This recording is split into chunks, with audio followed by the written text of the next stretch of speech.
Hey, welcome back to Mocktails with Marina. I'm your host, Marina, and today we're talking about how to build and maintain $1 million a year non alcoholic bar. And spoiler alert, this is not just about drinks, menus, or other margins. This is about the people. So let's dive in. And we're going to start by putting things into perspective, right? When I say $1 million a year, I'm not talking about some wild, unattainable dream. So if your bar or bottle shop does around $2,700 per day, 7 days a week, congratulations, you are at $1 million in annual revenue. And yet, most non-alc bars never get close. And this is not a product problem, it's typically a people problem. You can have the most photogenic drinks, the best branding, even the most beautiful bar. But if your leadership, staff culture, or customer experience is off, you're going to plateau around 300 to 500K per year and likely not break through that ceiling. And this is what I like to call the human bottleneck. I can speak very deeply about this, and this is because we train our clients to understand these topics at large. And the reason we can do this is because this is something that we've actually accomplished before, and we have the receipts to approve it. So this is not just theory, this is how we have actually turned non-alc bars into $1 million a year revenue streams. So we're going to start by chatting about the first major issue. Your systems need to be able to scale beyond your people, or else the systems are going to eat your people alive, yourself included. So if you are in the early stages, you might be the one behind the bar, right? Or, working in some capacity in your store every day. Maybe you're ordering the product, you're running payroll, you're posting on Instagram, you're trying to design the merch all at once, right? And that's very normal at first. That is very first stage normal, but if your business requires you to personally hold every string together, you do not own a business yet, right? Like you own a burnout machine, you own your job, but you haven't quite learned how to own your business yet. So $1 million a year NA bar does not rely on a founder to function, period. Your founder, if you're the founder, if you're the operator, just the founder of the establishment should not have to be on site in order to make it work. Okay? That is prereq number one to being a $1 million a year business. I don't know a single $1 million a year business that relies on a founder to show up in person. And this runs because the founder has trained the right people and created the right systems that protect the mission and free themselves up for opportunities for growth, right? Without that foundation, the business becomes what I call a sandcastle success. It looks solid until the tide comes in, right? All it takes is the founder getting sick for it to be completely thrown off course. Now, the second plateau. This is kind of going to be about leadership, right? So the next major issue I see is leadership style imbalance. So let's just say that you're the visionary. You're full of ideas, vibes, and passion, and that's so great. But vision without operational grounding turns into total chaos. Or maybe you're the opposite. Maybe you're organized, you're data-driven, and you're logical, and you love a good checklist, right? But logic without charisma absolutely kills culture. $1 million business needs both, right? You need the human who can rally the people, and you also need the one who can hold the structure. Sometimes that's the same person, but it doesn't have to be. Sometimes those are not the same person. And if you are not a community-driven extrovert, you don't have to fake it. You can continue to be an introvert. All you have to do is find who your counterpart is and treat them like gold. And maybe these are the roles that you break up into multiple people, so it's more of a team that you're treating like gold. And you want to do that because they become the heartbeat of your brand, which again is incredible because that's the only way to $1 million a year. You, founder, I'm so sorry, don't get to sit at that table necessarily every single time. And you shouldn't want to, because if you're constantly sitting at that table, you're never having time to go home, right? When you find and develop a team of people who can be there for your customers or clients, they become the reason that people say, stay, spend more time, and bring their friends. And of course, the more talent you bring in, the more that just exponentially increases that network. So you cannot do this alone. Now, that being said, let's talk about the third plateau, which is community disconnection. So this is kind of what kills momentum faster than anything else, if you are disconnected from your people.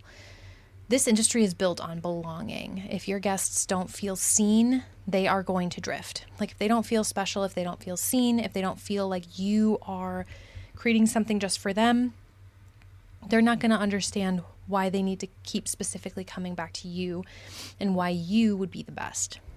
I've seen bars lose their spark because they stopped listening. They stopped talking to regulars, or they only focused on one small subsect of them. They stopped hosting community nights or stopped hosting varied nights. They stopped evolving the menu to meet what people were craving emotionally, not just physically. In the NA world, your guests are not coming in just for a quick buzz, right? They're coming in for a sense of place, because this is not alcohol, right?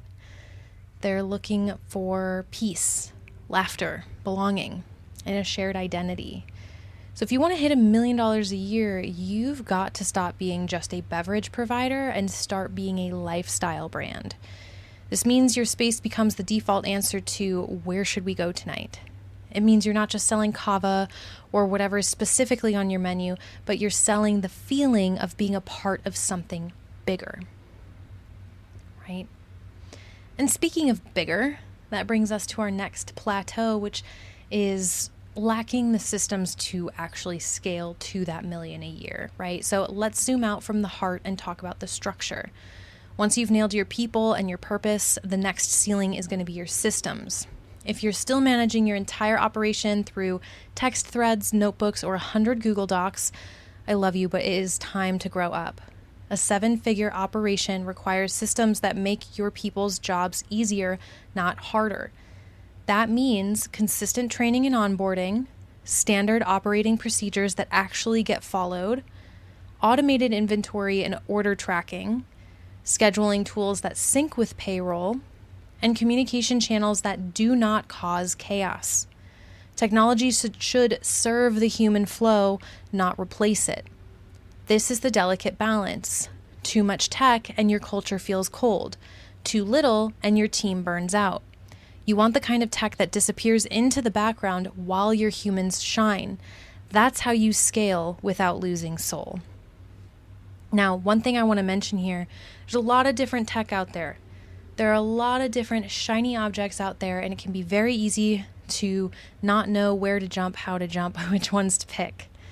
This is why, not just including this example, but every plateau will speak about, you may want to consider having a consultant like myself and my husband in your corner to help you make some of these decisions. So my goal with this episode is to help you to become very problem aware, very aware of what it takes to create $1 million a year business.